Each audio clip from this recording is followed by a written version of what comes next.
Жыл башынан менә бүгенге көнгә кадәр Кайбыш районында 13 янгын очрагы теркәлгән. Шушы янгыннар җайында 2 кешенең гомере өзелде. Былтыргы белән чагыштырганда бу вакытта 14 янгын очрагы теркәлгән булса, 3 кешенең гомере өзелгән иде.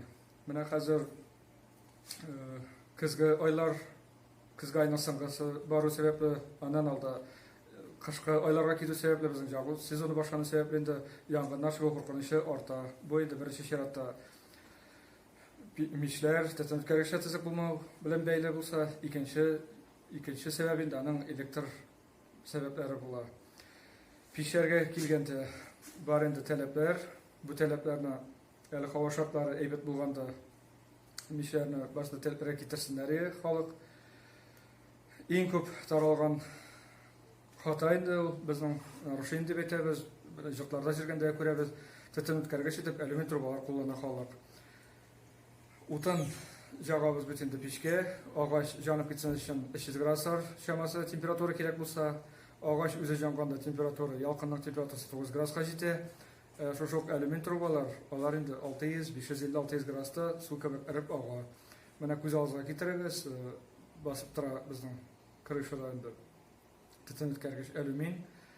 Менә печкә катырак яккачтан ул кызып ярыла башлый, жарылып сынып җыгылыпча крышага. Безнең түбәләр җыртларда да, мунчаларда да барсы да агачтан эшләнгән, каркаслары. Менә бу агачка төшеп, анда булган пароизоляциягә, утеплителгә төшеп, ул инде янгын китереп чыгара. Күп кенә җыртларда газ кергән булса да, без инде менә җыртларда җырибез авылларда, барыбер иләрдә бар кирпеч пичләр, анда инде утын җага торган пичләр. Бу пичләргә шундый таләпләре бар. Бу пичләрнең стеналары алар балчыклар исланган булырга тиеш, штукатурка дип әйтәбез, штукатуркалган булырга тиеш. Шушы штукатуркалар агартылган булырга тиеш. Күз белән без күрмәскә мөмкин без вак-вак ярыкларны, менә бу агарткан павилка дип инде, известка, ул инде индикатор булып тора. Булган жарык булган стенада булган жарыклар турларда да кырым утыра. Бу инде печнең стенасын ремонтларга кирәк дигән сүз була инде.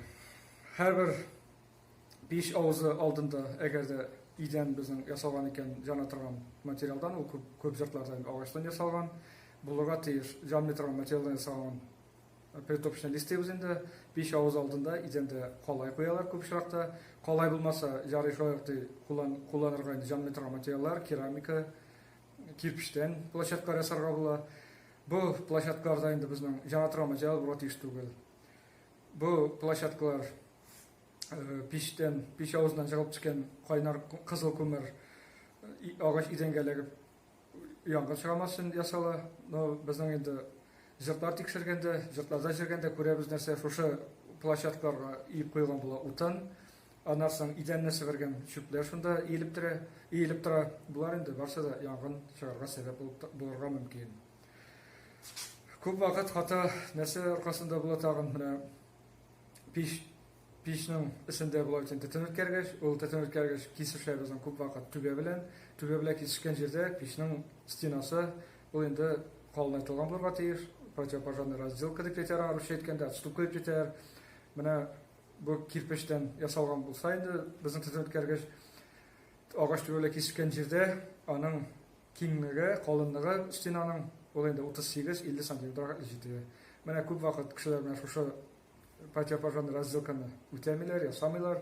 Ул инде шулай ук менә кышкы салкыннарда өстәсенә печкә яккачтан ул кирпеч үзе аркылы җылы үткәрә, аның стенасы әз булса, ул түбәне кыздыра, шулай ук янгын китереп чыгарга мөмкин. Шуның өчен хөрмәтле шушы видеоны караучылар, хөрмәтле райондашлар, тагын бер тапкыр әйтәсе килә инде, менә һава шартлары әйбәт булганда, әле ремонтлап булганда бу ягу системасын озакка сузмыйчан ремонтлавызны сорарыйк.